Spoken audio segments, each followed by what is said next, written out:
dont on dit souvent qu'elle a été découverte au début du XXe siècle par Einstein. Et en fait, Galilée l'énonce presque. Cette idée, elle va conduire à ce qu'on appelle le principe d'équivalence. J'y reviendrai, mais je vous propose qu'on lise ensemble ce qu'il dit. En fait, je vous le dis à l'avance, mais il est en train d'expliquer que quand on tombe en chute libre, on ne sent pas son poids. Alors que c'est le poids qui nous fait tomber. Lisons-le, une grande pierre placée sur une balance non seulement pèsera davantage si on lui ajoute une autre pierre, mais la simple addition d'une quenouille d'étoupe augmentera son poids des 6 ou 10 onces que pèsera celle-ci. Donc en gros, si on met un objet sur une pierre, l'ensemble va peser plus lourd que la pierre. Ça ressemble un peu à Salviati. Okay, si au contraire, vous attachez la pierre et l'étoupe et les laissez tomber librement d'une certaine hauteur, croyez-vous qu'au cours du mouvement, l'étoupe pèsera sur la pierre, accélérant ainsi sa chute, ou croyez-vous qu'elle la ralentira en la soutenant partiellement? Autrement dit, est-ce que la pierre va sentir sur son dos le poids de l'étoupe pendant la chute? Nous sentons la pression d'un corps disposé sur nos épaules quand nous voulons nous opposer à son mouvement. Mais si nous descendions avec la vitesse qui serait naturellement la sienne, comment ce corps pourrait-il s'appuyer sur nous? Concluez donc que dans la chute libre et naturelle, la plus petite pierre n'exerce aucune pression sur la plus grande et n'accroît nullement son poids, comme elle le fait au repos. Je trouve ça dingue. Hein? Donc, si vous mettez quelqu'un sur vos épaules, vous allez sentir son poids, mais si vous tombez avec lui, vous ne sentirez plus son poids sur vos épaules. C'est cette même idée qui va l'amener à la découverte de ce qu'il appelait la pesanteur de l'air, qu'on appelle aujourd'hui la pression atmosphérique.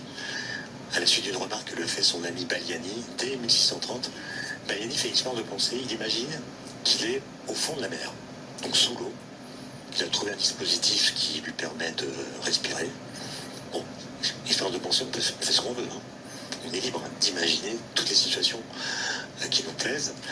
Et Baliani se dit, mais si je mets une amphore sur ma tête, quand je suis à l'air libre, je sens son poids sur ma tête. Mais si j'étais au fond de la mer, et si je mettais une amphore sur ma tête, est-ce que je sentirais son poids sur ma tête?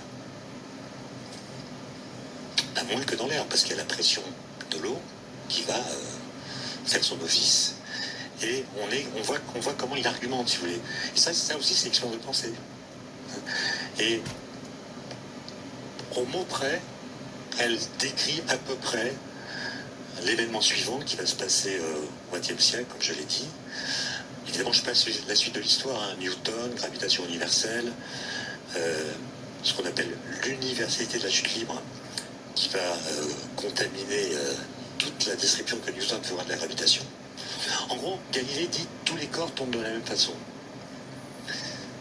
Et Newton, il va encore plus loin quand il unifie la description du mouvement des planètes et de la chute des corps en disant le mouvement d'un corps dans un champ de gravitation est indépendant de sa masse.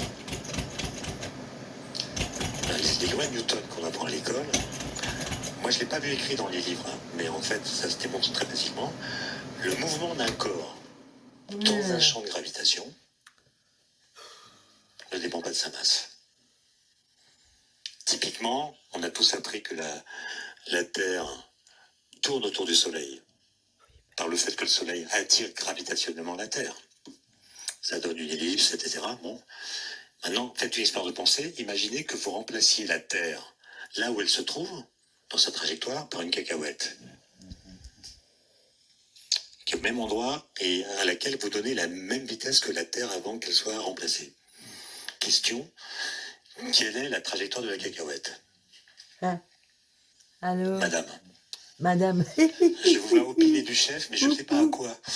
Vous êtes d'accord? Alors il y a des gens, même les étudiants, ils disent, il y en a un tiers qui disent elle va tomber sur le soleil. Il y en a un tiers qui dit qu'elle va partir à l'infini. Puis un tiers hésitant. moi la cacahuète, j'avoue. C'est la même trajectoire que la Terre. Le mouvement d'un corps dans un champ de gravitation est indépendant de la masse du corps. Ça, Newton l'a compris. Nous, on l'a pas compris. Alors on voit bien que quand Thomas Pesquet sort de l'ISS, il part pas à perpète, il tombe pas sur la Terre. Il a une masse différente de celle de la navette et il a la même trajectoire que la navette, enfin, que l'ISS.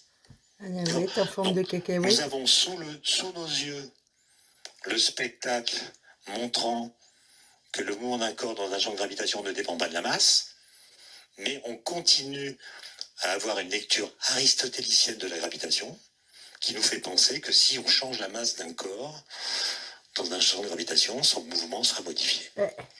Ok. Alors, ça c'est vraiment... je pense que cette phrase, enfin ces phrases, devraient changer la façon de raconter l'histoire de la découverte de la bonne loi de la chute des corps. On arrive à Einstein, évidemment. Alors Einstein, en 1905, comme vous le savez, il est ingénieur au bureau des brevets de Berne. Il a quitté l'école polytechnique de Zurich en 1899. Il a été étudiant pendant 3 ans. Il a obtenu un diplôme d'ingénieur, mais il n'a pas obtenu de lettre de recommandation lui permettant d'avoir un poste à l'université, à cause de son caractère particulier et aussi de sa tendance à résoudre les problèmes à sa façon plutôt que comme l'indiquaient les corrigés des professeurs. Il est père de famille, il doit gagner de l'argent, son père est mort, donc il n'a plus de ressources familiales comme avant, et il accepte un métier d'ingénieur au bureau intellectuel de la propriété, au bureau de la propriété intellectuelle de Berne, ce qu'on appellerait Et si je frotte, ça le bureau devient des noir. brevets. Et il Le va cul devient noir.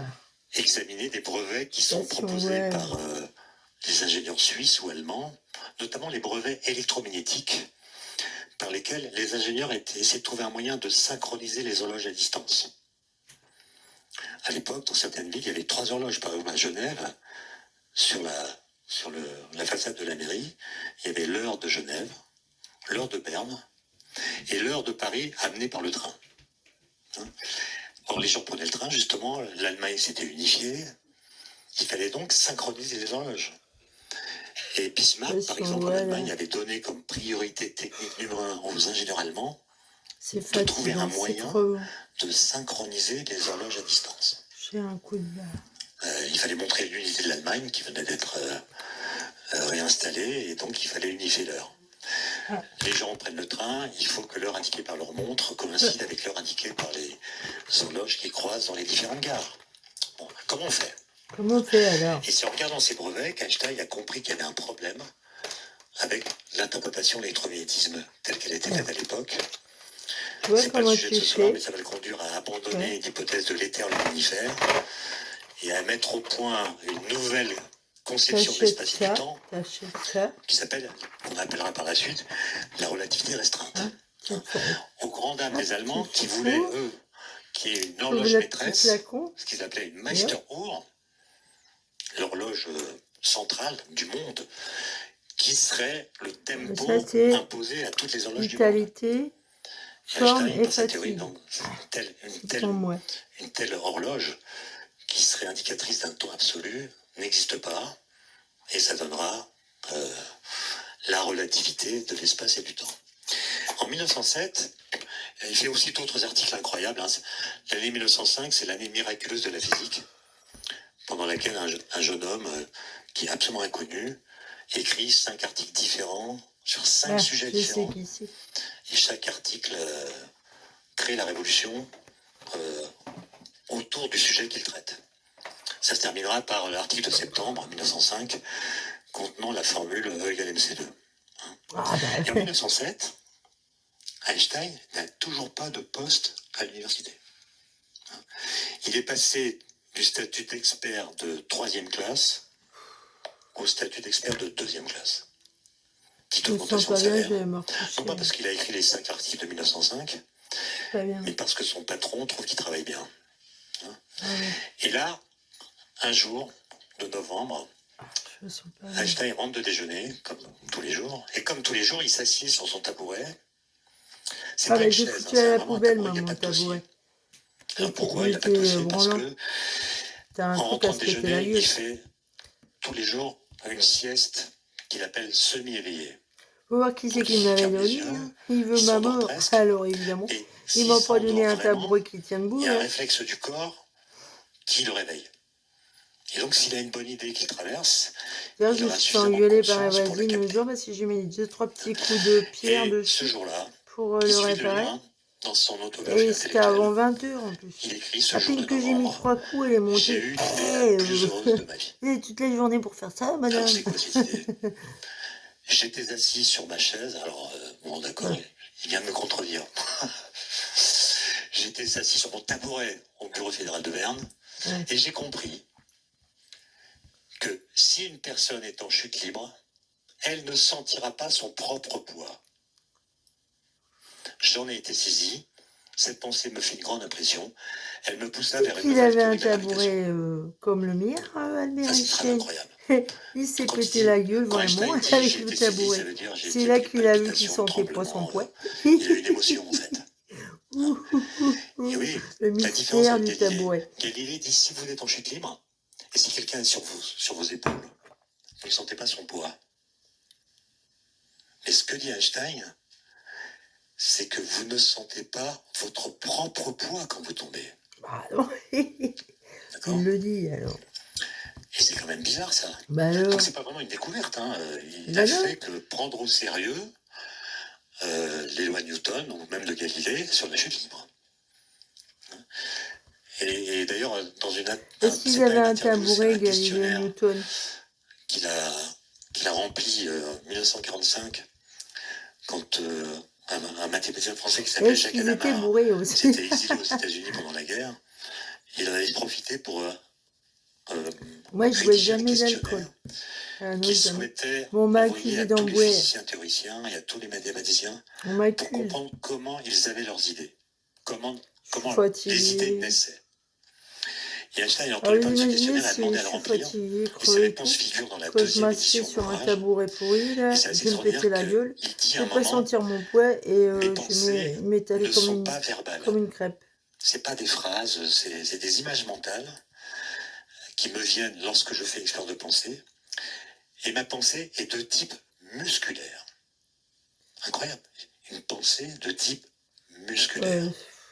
C'est-à-dire qu'en fait, il imagine son corps dans telle ou telle situation et il essaie de penser ce que ce corps ressentirait dans cette situation si telle ou telle loi physique était vraie. Vous savez peut-être qu'à l'âge de 15 ans, il s'est imaginé à cheval sur un rayon lumineux. Qu'est-ce que je ressentirais si j'étais à cheval sur un rayon lumineux qui va à la vitesse de la lumière? C'est pas pareil que d'être à cheval sur un tabouret. Il dit, je verrais des ondes électromagnétiques stationnaires, comme quand je fais du surf. Vous faites du surf, vous êtes sur la crête d'une vague, la vague qui est devant vous, elle est immobile par rapport à vous. Et faire du surf avec un tabouret. Celle qui est immobile par rapport à vous. Donc quand vous faites du surf, vous voyez des vagues stationnaires. Si je suis à cheval sur un rayon lumineux, je vais voir une onde électromagnétique stationnaire.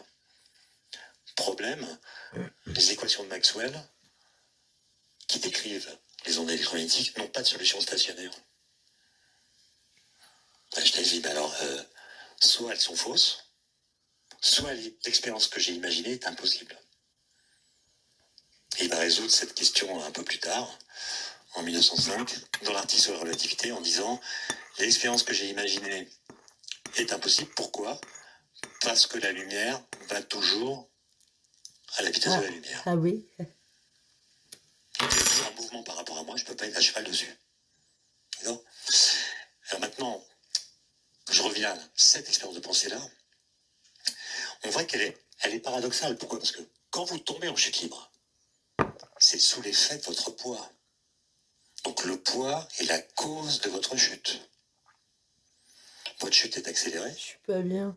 Mais si pendant la chute, je suis malade, vous prenez un objet qui est d'une masse différente de la vôtre et vous le lâchez, moi je suis à cheval sur des maladies. Il va tomber à la même vitesse que vous. Donc par rapport à vous, c'est chiant. Il ne va pas tomber. C'est chiant. Donc le fait de subir la gravitation qui provoque votre chute vous donne l'impression qu'il n'y a pas de gravitation. Puisque les objets sont en train de flotter dans l'espace comme s'il n'avait pas de poids. Donc, l'effet produit par la gravitation semble autour de vous fruit du annuler baobab. la gravitation. Hein, c'est bon qui vous pour fait tomber. l'immunité. Et j'ai pris de la truc vitalité, je pense à Pour le dire en une phrase, voilà. la Un chute gros des morceau. corps met la gravitation hors du spectacle. Et ce qui est drôle, c'est que la chute des corps a pour anagramme hors du spectacle. Mais bon, ça c'est juste pour rigoler. Merci. Non mais, c'est un truc Moi dont on a aussi, je absolument suis pas hors du conscience. spectacle. Moi, Parce que comprend Einstein, cachez-moi ça, cachez-moi ça. quand on ne sent... Je vous dis, je vais Quand on finir est comme soumis Galilée, qu'à son grillé poids. sur un bûcher. Oh, ça rime. On ne sent pas son poids. Autrement dit, la seule façon de sentir qu'on a un poids, c'est qu'une autre force que son poids s'exerce sur soi. Par exemple, vous êtes assis, vous sentez que vous avez un poids, c'est la Moi, résistance. je le sens, le poids. Le de poids, la chaise à votre poids qui vous fait sentir votre poids. Mais si vous moi, êtes je dans me une sens situation lourde, où vous ne très sentez lourde que quand votre je suis poids, fatiguée. Ah, très lourde. pardon, vous ne subissez que votre poids, vous ne sentez Moi, je pas le votre sens, poids. mon poids. Autrement dit, quand vous êtes en chute libre, Enfin, c'est pas seulement mon poids que je sens. l'impesanteur. C'est ce qui m'écrase. L'impesanteur, c'est pas l'apesanteur. C'est pas Faut que j'aille dans l'absence l'espace, de je crois. C'est l'absence de ressenti de l'apesanteur. Ça me ferait des vacances. Donc quand vous subissez l'apesanteur en bah oui, on n'a qu'à m'envoyer dans l'espace, ouais. Impesanteur. Comme ça, j'emmènerai plus personne. Einstein Qu'est-ce n'a que rien je découvert là, dirais? il a juste fait parler les équations Ouais. de Newton. On voit que c'est compliqué, plus que ce que je viens de raconter, parce que si vous prenez un corps qui tombe avec vous et qui est proche de vous, en effet, il aura une trajectoire identique à la vôtre. Mais s'il est à 100 km de vous, il va tomber vers le centre de la Terre comme vous, et sa trajectoire ne sera pas parallèle à la vôtre. Donc ça va être un peu plus compliqué. Mais l'idée est là. Et cette idée va le conduire à énoncer un truc absolument incroyable, qui est ce qu'il appellera lui-même le principe d'équivalence. Principe d'équivalence entre la gravitation et l'accélération. Ce qu'on vient de voir dans l'exemple que j'ai cité, c'est que si vous subissez la gravitation, ça vous donne une accélération qui semble annuler la gravitation. Mais inversement, si vous mettez dans une cabine d'ascenseur, par exemple, qui est accélérée vers le haut, avec une accélération égale à l'accélération de la pesanteur, ça devient noir. Ben vous aurez l'impression d'être dans un champ de gravitation. Quand je frotte, ça devient noir. Autrement dit, une accélération peut mimer une gravitation, de même qu'elle peut annuler la gravitation. Il y a une équivalence entre gravitation et accélération. Pour le dire d'une autre façon, vous posez la cabine immobile sur la Terre, la cabine va subir la pesanteur, l'accélération de la pesanteur qu'on appelle petit g. Ça, c'est la situation que j'appelle petit 1. Okay. Deuxième situation, la cabine est accélérée dans une certaine direction. Je ne parle pas de haut et de bas parce qu'il n'y a plus de champ de gravité. J'imagine un endroit où il n'y a pas du tout de gravitation. Il y a juste un petit réacteur qui fait que cette cabine est accélérée dans une certaine direction. Et bien, ce que dit le principe d'équivalence, là il faut le retenir, c'est que si vous mettez un physicien dans la cabine, dans l'une ou l'autre des deux situations, il n'existe aucune expérience de physique qui puisse faire, qui lui permettrait de savoir s'il n'y a pas de hublot ou lui permettant de voir l'extérieur, qui lui permettrait de savoir s'il est dans la situation 1 ou dans la situation 2. Ces deux situations sont strictement équivalentes. Par exemple, s'il est là, vous lui donnez des balles, il va les laisser tomber, il va voir qu'elles touchent le plancher, et s'il est génial, il va retrouver la loi de Newton, de la chute des corps ou de Galilée. Mais si vous le mettez dans cette situation, il est accéléré avec une accélération égale à celle de la pesanteur. Vous lui donnez des balles, elles vont tomber sur le plancher de la même façon, et il aura l'impression d'être dans un champ de pesanteur comme d'habitude. Alors que non, il n'y a pas de pesanteur, il y a juste une accélération. D'accord ? Vous avez compris, c'est deux situations strictement équivalentes. Et en 1910, enfin, il a un poste à l'université. On commence à parler de lui, etc. Et il est nommé prof de physique à l'Institut de physique allemande installé à Prague, ville dans laquelle il va passer 16 mois, Moi, je qui va voudrais être des une période bourses très féconde pour pour pouvoir lui. faire des études, s'il vous Et il plaît. habite un immeuble tout neuf à Moi l'époque, aussi, je voudrais travailler, électrifié. être L'éclairage est physicien. électrique, il y a un ascenseur électrique, etc. Et il va faire une expérience de pensée incroyable en Je voyant veux ce que donne aussi le qu'on principe prenne soin de d'équivalence ma que je viens de santé, rappeler qu'on quand on réfléchisse applique non pour pas de la une... matière à des Mais objets, mais franchement, à la pourquoi on me lumière. maltraite, moi? Donc on va revenir peut-être au transparent précédent. Voilà.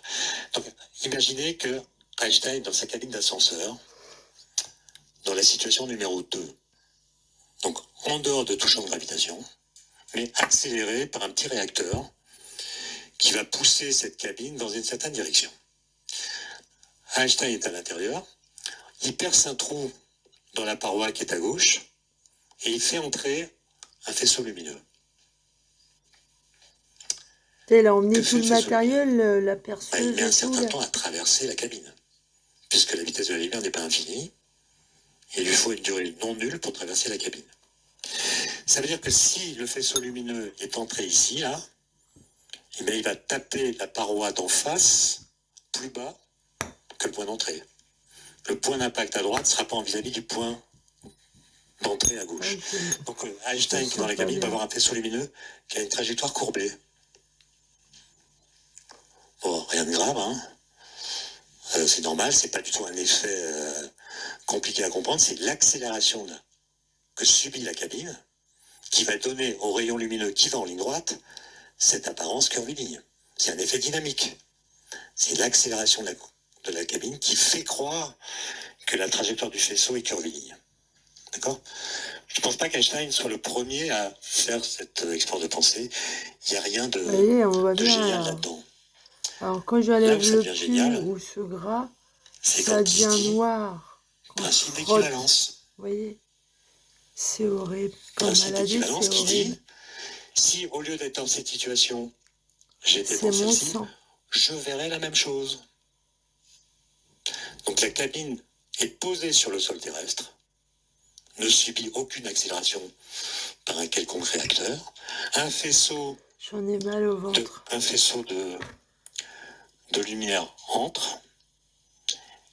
Il n'y a pas d'accélération, mais je vais quand même voir le faisceau comme je voyais là, c'est-à-dire courbé. Comme Gustave.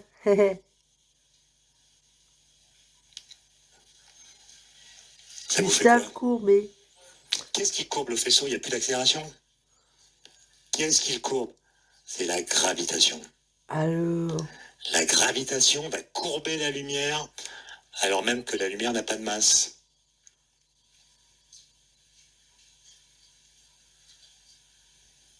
Ben voilà. Voilà. Et là, c'est le truc. Et il va donc publier ça. La lumière subit la gravitation. Et comment elle n'a pas de masse? Sacré Albert. Ah bah il n'y a rien à voir avec Madame Albert. L'Institut de physique s'appelle Georges Ouais, Pic, j'ai déjà dit ça. Mathématicien Madame Albert, elle n'a rien à voir avec Einstein. Qui a entendu parler des géométries non-euclidiennes inventées par des mathématiciens italiens comme Ricci et Levi-Civita. Il lui en parle. Et Einstein, qui séchait les cours de maths à l'école polytechnique de Zurich, démissionne de son poste à Prague pour retourner à Zurich, où travaille son ami Marcel Grossmann, qui était étudiant avec lui, et qui lui ne séchait pas les cours de maths et s'était spécialisé dans les géométries non-euclidiennes, donc des géométries courbes. Et Einstein a l'intuition qu'il ne pourra rendre compte de ce qu'il vient de découvrir par cette expérience de pensée qu'en changeant la géométrie de l'espace-temps. Donc il va rentrer à Zurich, travailler avec Grossmann. Ensemble, ils vont publier ce qu'ils vont appeler une esquisse de relativité générale. C'est un gros papier en deux parties, une partie mathématique rédigée par Grossmann, une partie physique rédigée par Einstein. En fait, dans ce papier, il y a une erreur, disons. Ce serait trop long à vous raconter, mais il commence à se dire que la gravitation n'est plus une force, comme on l'apprend à l'école. C'est un effet de la géométrie. Et ça le soulage parce que, je vous ai dit tout à l'heure, le pari de la physique moderne, c'est qu'on peut expliquer le réel par l'impossible. J'ai donné l'exemple de la chute des corps, j'aurais pu donner d'autres exemples. Par exemple, le principe d'inertie qu'on apprend à l'école. À mon époque, c'était en classe de seconde, aujourd'hui je ne sais pas, mais principe qui a été lui aussi énoncé par Galilée, qui dit qu'un corps qui n'est soumis à aucune force a un mouvement rectiligne et uniforme. Donc vous êtes un corps qui n'est soumis à aucune force, et Galilée vous dit, ce corps va se déplacer à vitesse constante en ligne droite indéfiniment. Bah, c'est pas vrai qu'il n'est pas soumis à aucune force. Vous avez déjà vu ça, vous? Bah, vu qu'il se déplace. Est-ce que vous avez déjà vu un mouvement inertiel? C'est une force de se déplacer. Non, personne n'en a jamais vu. Les seules fois où on voit un mouvement qui ressemble, c'est quand la résultante des forces est nulle, comme c'est le cas dans le TGV. Alors, je reprends le professeur, là. Il y a la poussée des moteurs, il y a la résistance des rails, de l'air, etc. Et la somme des deux fait On que va me votre cramer. TGV en ligne droite Comme avance à Galilée vitesse constante. Scoldé, Mais là, je vous parle d'une situation où il n'y a vraiment Quelle aucune horreur. force qui s'exerce. Ça va sentir mauvais. Et donc, Ah, quoique. avec l'expérience je vais courante, sentir bon, elle nous montre que si la ouais. force s'annule, le mouvement s'annule. Ça sent bon la viande Je me grillée. souviens que quand ma professeure de physique en seconde avait fait son cours sur le principe d'inertie, j'étais la voir tout timide à la fin du cours en lui disant « Madame, je comprends pas, je viens en vélo et quand je cesse de pédaler, mon vélo s'arrête. Et vous m'expliquez que si je cesse de pédaler, mon vélo va continuer à vitesse constante. » J'ai jamais vu Il ça. roule tout seul. Elle m'a dit « Klein, vous manquez de sens physique. » Bon. J'ai failli, mais c'est quand même, elle est de droit. gonflée, là. Bon, j'ai compris après qu'il a fallu presque 2 millénaires pour pas laisser d'Aristote qui dit pour qu'un corps soit mu, il faut qu'il soit mu par quelque chose, une force. À Galilée, Ah bah voilà, tu vois, il le dit. pour qu'un corps soit mu, pas besoin de force. Ah, donc. Ah. Mais c'est au une 19e connerie, siècle, alors. à la fin du 19e siècle, on sait qu'il y a de la gravitation partout. Il y a des étoiles partout. Autant qu'on puisse voir, il y a des étoiles. Donc il y a de la gravitation partout.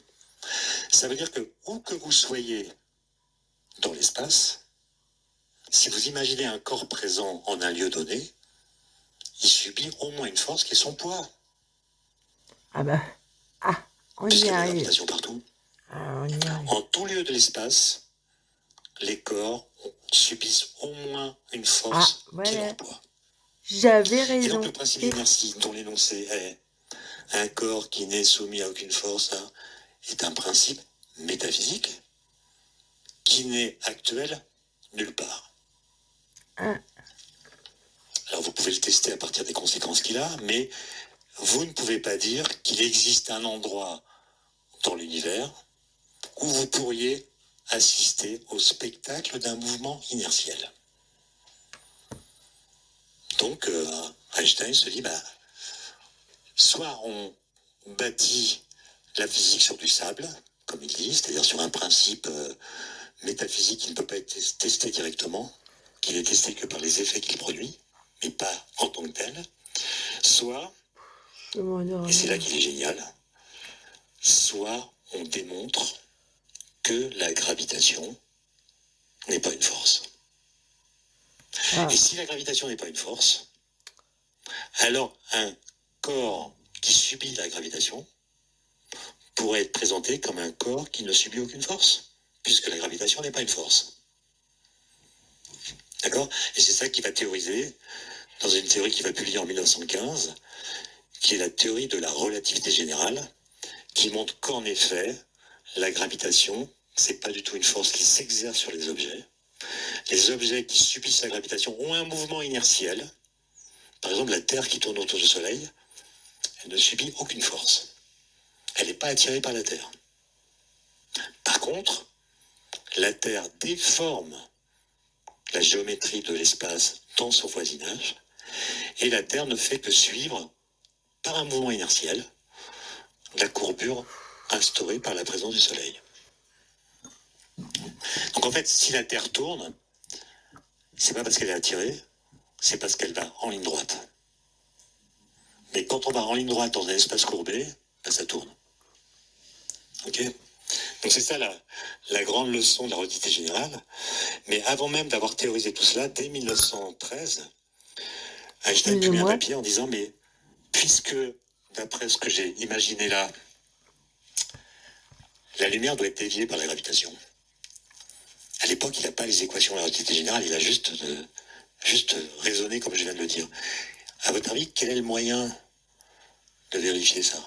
Comment est-ce que je peux vérifier que la lumière est déviée par la gravitation? Graine de baobab. Alors, c'est pas avec une cabine d'ascenseur. Hein. Le temps que met la lumière pour traverser une cabine, c'est beaucoup trop court. Donc, on ne voit rien. Donc, il faut imaginer autre chose. Et évidemment, pensez aux étoiles fixes. Quand vous regardez le ciel la nuit, il y a des étoiles fixes. Dans la journée, les étoiles fixes sont toujours là, mais on ne les voit plus.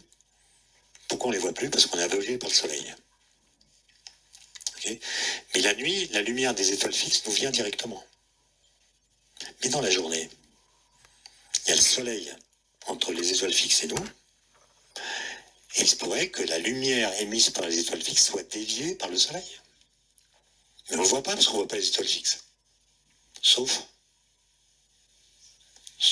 quand il y a une éclipse totale du soleil. Quand il y a une éclipse totale du soleil, la lune est entre la Terre et le soleil, on ne voit plus le soleil, on n'est plus aveuglé par lui, et donc on voit les étoiles fixes. Et on peut voir si elles ont des positions différentes de la position qu'elles ont la nuit quand il n'y a pas le soleil. Si la position est différente, ben c'est que la présence du soleil modifie la trajectoire des rayons. C'est mignon, hein?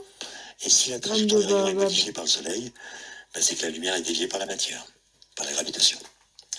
Donc il en parle, il publie, il y a un de ses copains qui s'appelle Freundlich, qui est astronome à Berlin, qui monte une petite expédition, puisqu'il y a une éclipse totale du soleil qui est prédite pour le 21 août 1914. Donc il monte une expédition, et l'endroit où l'éclipse sera vraiment totale, c'est la Crimée. Bon, c'est pas une bonne idée. Voilà. Aller en Crimée le 21 août 1914, quand on est allemand, c'est pas une bonne idée. Donc ils sont tous arrêtés. Ils font pas la mesure. Et heureusement, parce que les calculs d'Einstein étaient faux, pour les raisons que j'ai dites. Einstein avait fait une erreur. Enfin, c'est une histoire un peu longue que je vais pas raconter, mais si on avait pu faire la mesure en 1914, sans doute que ça aurait découragé Einstein parce qu'on n'aurait pas trouvé le bon résultat. Mais en 1915, il a les bonnes équations, fait le calcul de la déviation attendue dans la situation que je viens d'évoquer, et un astronome britannique qui s'appelle Eddington, qui est pacifiste, hein, il est contre la guerre, il a refusé de porter une arme pendant la guerre de 14, et il veut absolument montrer qu'un physicien allemand a raison contre un physicien anglais. En l'occurrence, Einstein contre Newton, avec l'idée que la science va garantir la paix entre les peuples, l'harmonie, elle va transcender les clivages nationalistes, etc. Et il y a une éclipse totale du soleil qui est attendue dans l'hémisphère sud le 21 mai 1919. Il va monter 2 expéditions différentes à 2 endroits différents. La météo est mauvaise, on ne voit pas le soleil, sauf pendant l'éclipse, il y a un petit miracle. Et il prend ce cliché là. Donc c'est le soleil caché, puis on voit des étoiles fixes là. Et il mesure la déviation. Bon, et envoie une carte postale à Lorentz. Bon, quand on regarde les barres d'erreur, c'est pas terrible. Mais ça suffit à convaincre qu'il y a une déviation qui se produit, qui est identique à celle que Einstein avait calculée. Et c'est annoncé en novembre 1919. Et Einstein va faire la une de tous les journaux. C'est-à-dire cette nouvelle-là va faire... Moi, j'ai chez moi une collection de journaux de l'époque. Dans le monde entier, on parle de ça, on parle que de ça. En une des journaux. La guerre est finie, on veut du nouveau. La guerre est finie. Comprendre qu'il y a des nouvelles relations qui viennent d'être découvertes entre l'espace, le temps, la matière, la lumière, ça excite les gens. Et ça leur fait penser que la suite de l'histoire est différente de l'histoire présente qui a mené à la barbarie de la Première Guerre mondiale. Donc ça suscite un engouement incroyable, sauf en France parce qu'il y a grève de la presse. Il n'a jamais été libéré, monsieur Klein. Jamais, jamais. Et le deuxième fils d'Einstein, qui s'appelle Édouard, qui habite à Zurich, il est tout jeune, il ne comprend pas pourquoi son père est à la une des journaux. Illusionnistes, à l'époque, Einstein habite à Berlin. Les nazis, ils sont il lui hors fait du une lettre, spectacle. papa, pourquoi on te voit partout, qu'est-ce que t'as fait?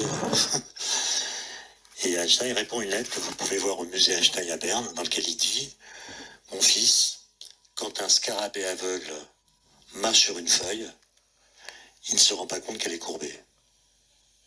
Moi, ton Et c'est père, j'ai même pas compris la rendu courbure de compte. l'espace. Même Il a choisi un Gustave, il scarabée. s'est pas rendu compte qu'il Pas autre était chose. courbé. Et donc voilà, c'est la révolution de l'époque. Alors, La moi aussi, là, je gravitation suis est courbée, une vous voyez, je me déformation de baisse la pour... géométrie. Comme ça, là. Et ce qui est J'ai pas extraordinaire, mon c'est que, tabouret. un peu comme J'ai pour foutu à Galilée, la poubelle. J'aurais pu à crever l'époque, avec. qu'est-ce Bah, il qu'on a était comme haut, hein, données quand sur même. Hein. l'univers? C'était un grand tabouret. Je vais vous remettre en Et, 1915. oh là là, que des 1919 même. problèmes. Et il se On ne démontait sait à pas que chaque l'univers est en fois. Je expansion. réparais à chaque fois. On ne sait pas Je me qu'il suis dit, existe pas d'autres tenter le galaxies que la diable, je nôtre. foutre à la poubelle. On ne sait pas d'où vient que les étoiles brillent. On n'a pas encore Bah, identifié quand les même, forces si je nucléaires. tombe, je peux me casser En quelque 10 chose. objets célestes, on connaît les planètes, les galaxies. Pas les galaxies, le mot galaxie n'existe pas, on parle de nébuleuse. Les planètes, les étoiles, peut-être les comètes de nature inconnue. Bref, aujourd'hui, on a les trous noirs prédits par Einstein, les ondes gravitationnelles, les Il n'y a pas que les pulsars, gens bourrés qui se etc. cassent la gueule. Et on Il a y a aussi les gens toujours les assis équations sur des d'Einstein. tabourets qui se Quand cassent on la fait de la gueule. cosmologie, on Comme utilise les Albert. équations d'Einstein. Et donc, il faut questionner le Il fait buvait que pas la d'alcool, physique Albert, moderne, quand même. elle est Si, née quasiment j'en sais sans rien, données, là. et En tout toutes les cas, données moi, qu'on non. accumule ne la contredisent pas. C'est la même chose pour la mécanique quantique. Maintenant, faisons nous-mêmes une expérience de pensée. Imaginons qu'on ait des capteurs qui mesurent les vitesses, les positions, les accélérations de tous les corps que vous pouvez imaginer tombant dans l'atmosphère. Alors, selon qu'il y a du vent, de l'humidité, des bourrasques, etc.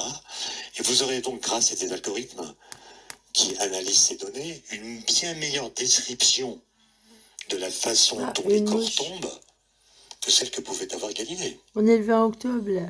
Donc vous serez capable de prédire la trajectoire d'un corps compte tenu de la vitesse du vent, de sa direction. Qu'est-ce qu'il a fait etc. chaud aujourd'hui? Oh, Mais je suis en robe c'est une question d'été. que je pose. On est le 20 octobre. Est-ce que l'algorithme qui analysera toutes ces données J'ai même pas de serait chauffage, capable de rien. dire si les corps tombaient dans le vide, ils tomberaient à la même vitesse? Tous. Est-ce que vous avez compris? Eh ben ça? non. En tout cas, Il a compris. autrement dit, Bah, jusqu'à preuve du contraire, l'intelligence humaine, enfin pas celle de tout le monde, mais celle de Galilée, est plus forte que l'intelligence artificielle. Je vous remercie pour votre attention.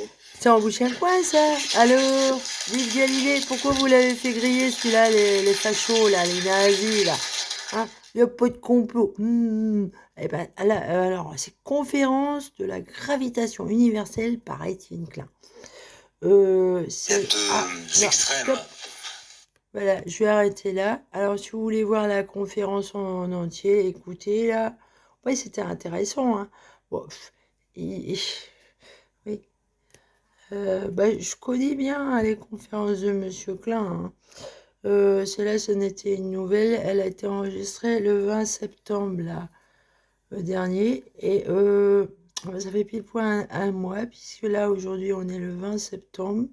Le 20 octobre, pardon. Oh là là, merde. Vous voyez la fatigue. Alors, c'est sur le site du CEA. Voilà, si vous voulez retrouver la conférence. En tout cas, c'était bien intéressant. Et allez, salut!